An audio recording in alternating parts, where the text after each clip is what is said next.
Hello मेरे YouTube family, नमस्कार, प्रणाम, हर हर महादेव। मैं रूबी कुमारी आप सभी को अपने यूट्यूब चैनल पे स्वागत करती हूँ। जो लोग मेरे चैनल पर नए हैं प्लीज मेरे चैनल को सब्सक्राइब कर दीजिएगा। आप सभी के बीच मैं एक बेटी कन्यादान गीत लेकर आई हूँ। आप लोग मेरा पूरा गीत सुनिएगा। अगर मेरा गीत पसंद आए तो प्लीज एक लाइक एवं शेयर कर दीजिएगा और कमेंट बॉक्स में आप लोग बताइएगा कहाँ से मेरा वीडियो देख रहे हैं और फुल वॉच करके आप लोग मेरा वीडियो देखिएगा, क्योंकि बहुत मेहनत लगती है वीडियो बनाने में। आप लोग प्लीज फुल वॉच करके मेरी वीडियो देखिएगा। अगर जो भी गलती है उसके लिए मैं माफी चाहती हूँ। चलिए मैं सुना रही। अरे चाबा तू हुआ पाना हो पापा, कहानी हो पुतरिया। अरे चाबा तू हुआ पाना हो पापा, कहानी हो पुतरिया। अरे जाबा तू हुआ पाना हो चाचा, कहानी हो पुतरिया। अरे जाबा तू हुआ पाना हो चाचा, कहानी हो पुतरिया। अरे मुराची मुरुची होगी रे, सब लोग हो मारा बा। अरे मुराची मुरुची होगी रे, सब लोग हो मारा बा।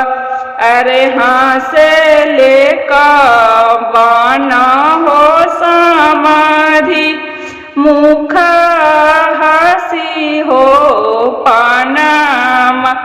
अरे हाँ से लेका बाना हो समाधि, मुख खांसी हो पानाम। अरे कहाँ में रख लिए समाधि, ऐसान सुंदर हो पुतरिया। अरे कहाँ में रख लिए समाधि, ऐसान सुंदर हो पुतरिया। अरे रोवे ले पाना हो पापा, नैना ढारे हो लोराबा। अरे रोवे ले पाना हो चाचा, नैना ढारे हो लोराबा। अरे हमारे जे बारे ये समाधि, सोने के हो पिंजराबा। अरे हमारे जे बारे ये समाधि, सोने के हो पिंजराबा।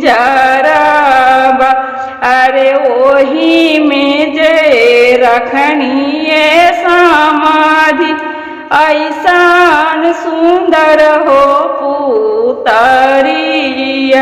अरे वही में जे रखली हो समाधि, ऐसान सुंदर हो पुतरिया।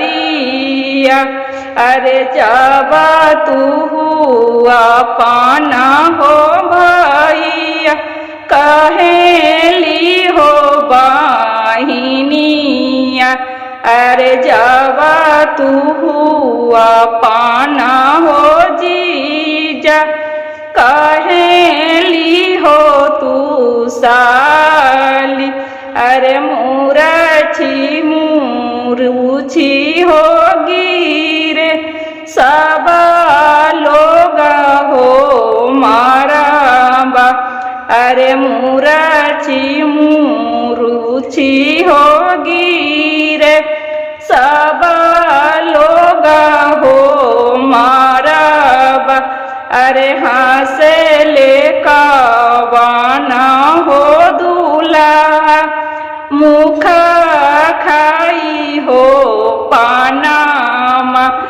अरे हंसे ले का बना हो दूल्हा मुख खाई हो पानाम। अरे कहाँ में रख लिए सरब ऐसान सुंदर हो बाहिनिया। अरे कहाँ में रख लिए सरब ऐसान सुंदर हो बाहिनिया। अरे रोवे ले या पाना हो भैया नैना ढारे हो लोराबा। अरे रोवे ले या पाना हो जीजा नैना ढारे हो लोराबा। अरे हमारो जे बारे ये जीजा सोने के हो पिंजराबा। अरे हमारो जे बारे ये जीजा सोने के हो पिंजराबा। अरे वही में जे रख लिए जीजा ऐसान सुंदर हो बाहिनिया।